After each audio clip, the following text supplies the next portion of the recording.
All right, hey, it's the Sons of Mort Throcken, and we are here to discuss the least valuable players of Season 7, Episode 4, people in the general dipshittery category or people that failed to impress us in one way or the other. I'm M. This is Average D. This is J. All right, I'll start off with my least valuable player from Episode 4, and it's a mixed bag. It's open for argument for sure. But my least valuable player is Daenerys. And I can tell you why. Tell us why. I will tell you. Hold on. I think I'm going to make a prediction. Go ahead. It's because you're angry about the growing sexual tension between her and Jon in the cave. It's the girl talk between her and Missandei. It's girl talk. No, truly, you have a dragon. You have a giant-ass, aerial flamethrower. You have your Dothraki horde running at your opponent. Did you say Dothraki whore? Yeah. Just one of them. You don't need to call her that.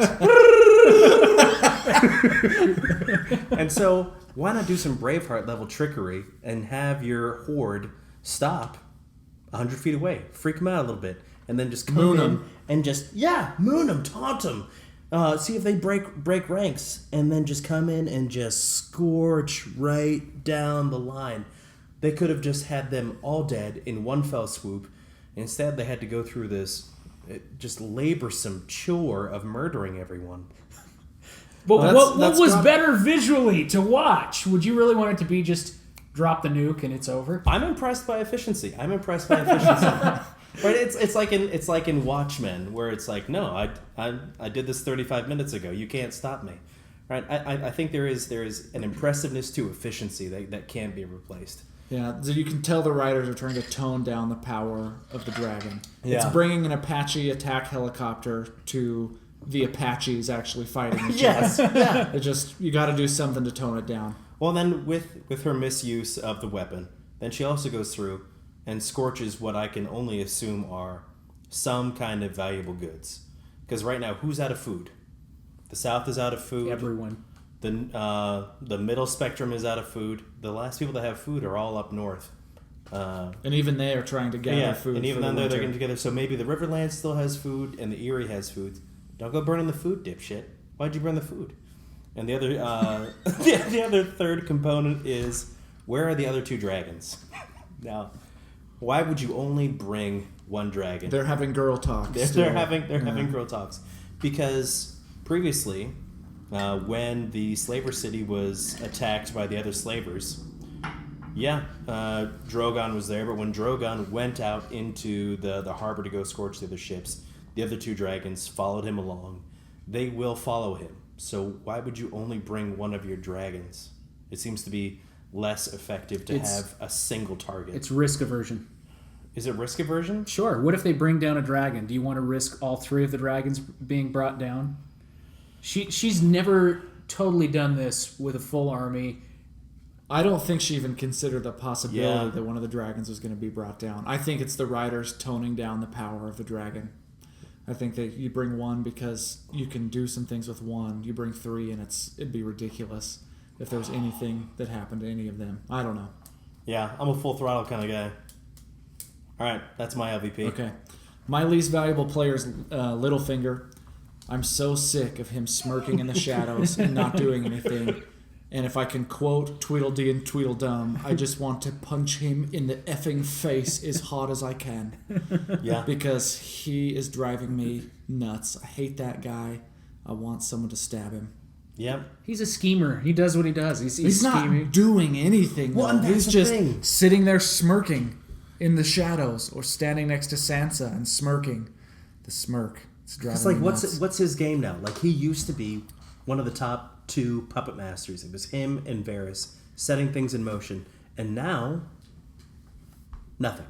That brings up an interesting point of discussion, which I don't want to go on too big of a tangent, but either Varys is not doing his job, or Varys doesn't know how to do his job worth a shit anymore. Because think about it, Varys used to have his little birds everywhere that talked to him and told him everything. Varys is standing next to Daenerys while they make this big plan to send armies out to different places, and all of the armies get the shit kicked out of them How did Varys not know anything about that? I totally agree. Yeah. I mean, that's a tangent. That's a side note tangent. But how does Varys not see any of this coming when before he knew everything that was going on everywhere? So either he hasn't fully pledged his loyalty, like he said he did last episode, Yep. or he's losing it. Well, which also ties back in still to Littlefinger, because in times previous, Littlefinger had unique knowledge that he could use to manipulate to his benefit and the people that were helping him to some degree. And now we Right. get none of Well, that. I feel like part of it is he's removed from where the action is. Yeah. There are very few people he can manipulate to his benefit where he's at. And maybe he's got some game, but I don't see it. I see him standing there doing nothing. Well, he tried that game with Bran, right? Because it gave him a gift that Right. and talked about how his importance to it all. But Bran does not compute. Robot Bran. Yeah. I was glad to see, though, that Sansa has the appropriate amount of skepticism with regard to Littlefinger in this episode, because she's like, why would he do that? He doesn't do He anything. doesn't do it. He's Yeah. not generous. He's going to be expecting something, which is good, because I was worried for Sansa having him in that close proximity. That gives me hope. Yeah, hopefully. Okay, my least valuable player. And there's not a lot of reason behind this other than he's just a giant prick. Randyl Tarly, that guy. And he didn't do a lot other than bitch at Jaime and look disgruntled.